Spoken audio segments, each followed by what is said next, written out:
The President of Judicial Watch, you are hereby recognized for 5 minutes.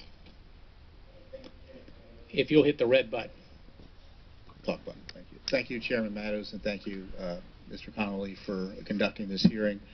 Judicial Watch is a conservative, nonpartisan educational foundation dedicated to promoting transparency, accountability, and integrity in government politics and the law.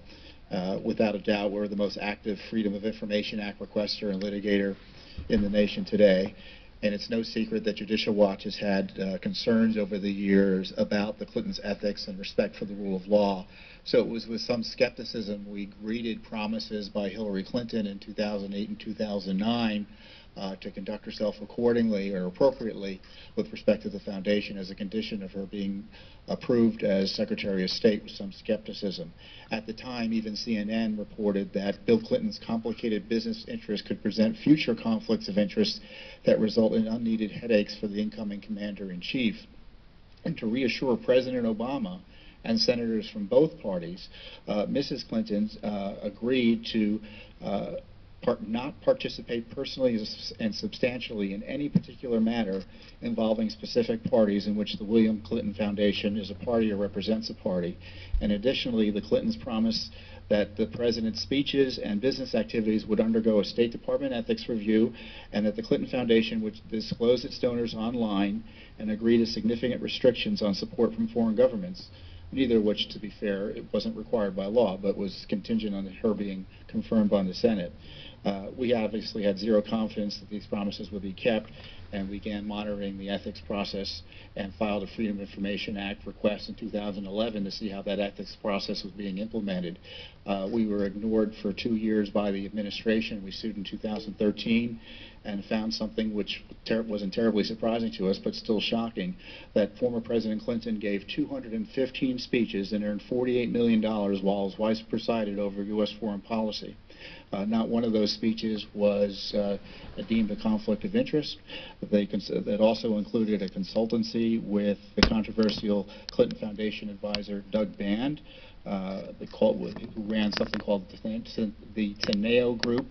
That consultancy ended after Teneo was caught up in a failed investment firm known as MF Global.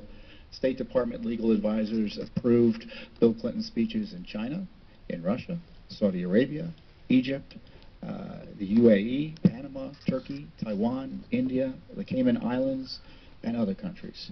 The speeches, the approvals were routinely copied to Cheryl Mills, Hillary Clinton's senior counsel and chief of staff, who had been a foundation official, had negotiated the ethics agreement, which raised, again, conflicts of interest issues as to why she was involved in this process at all.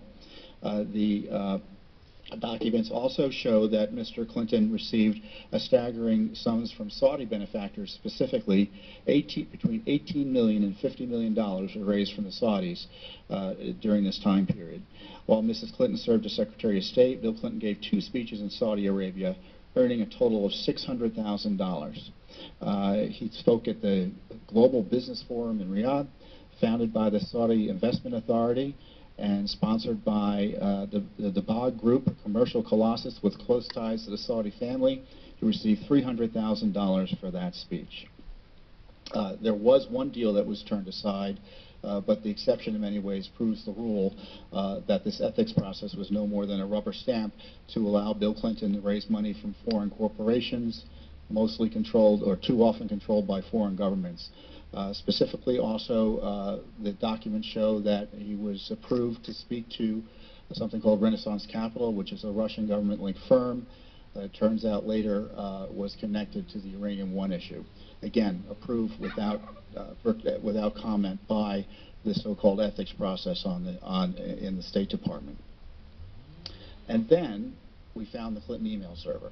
Judicial Watch litigation, to sum up, found the Clinton email server. Our Freedom of Information Act requests and lawsuits forced the State Department to admit they had all these emails they weren't telling anyone about.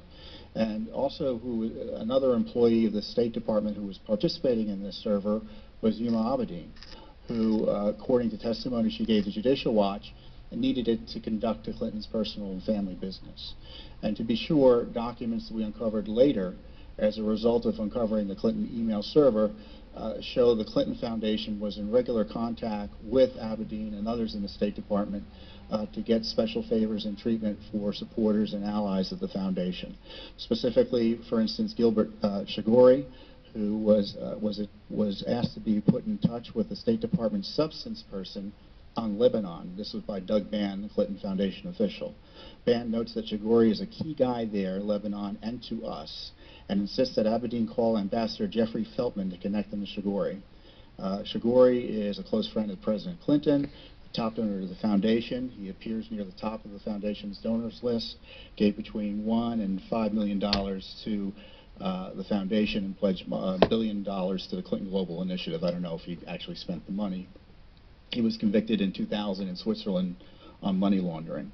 So you can see that the Clinton Foundation, the Clinton State Department almost immediately broke promises to President Obama and the Senate to maintain a wall of separation between the foundation and the state. We have numerous instances, it's detailed in my written testimony, of pay-to-play and favoritism for Clinton Foundation supporters with the Clinton State Department.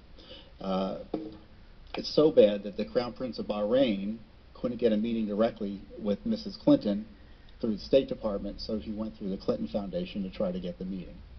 Many have noted that it was hard to tell where the Clinton State Department ended and where the Clinton Foundation began, and this was in response to these disclosures, again, not of insider documents, but government documents that have been hidden from the American people. Then there's the Uranium One controversy, and specifically, it was a controversial 2010 Uranium One deal.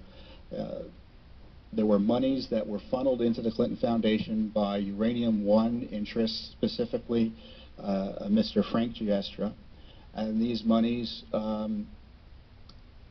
were hidden from the American people. The foundation promised to disclose these monies, and as I said, this earlier agreement, $31.3 million was given to, for instance, the foundation beginning in January 2008, or around the year 2008. We have the new documents, the document of the Renaissance Capital, $500,000, which is just the tip of the iceberg. And since then, both the New York Times has reported that Uranium One's chairman used his family's foundation to make 4 donations totaling $2.35 million to the Clinton operation. And of course, as I said, none of this was disclosed. And shortly after the Russians announced their intention to acquire this stake in Uranium One, Mr. Clinton received that $500,000 speaking fee from the Renaissance Capital organization. So we're asking for documents for Uranium One.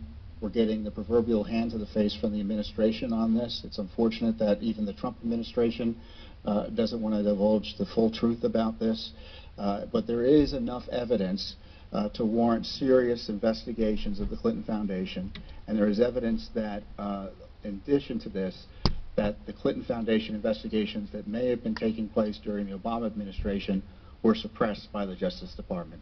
So frankly, it's no surprise the Justice Department isn't here today.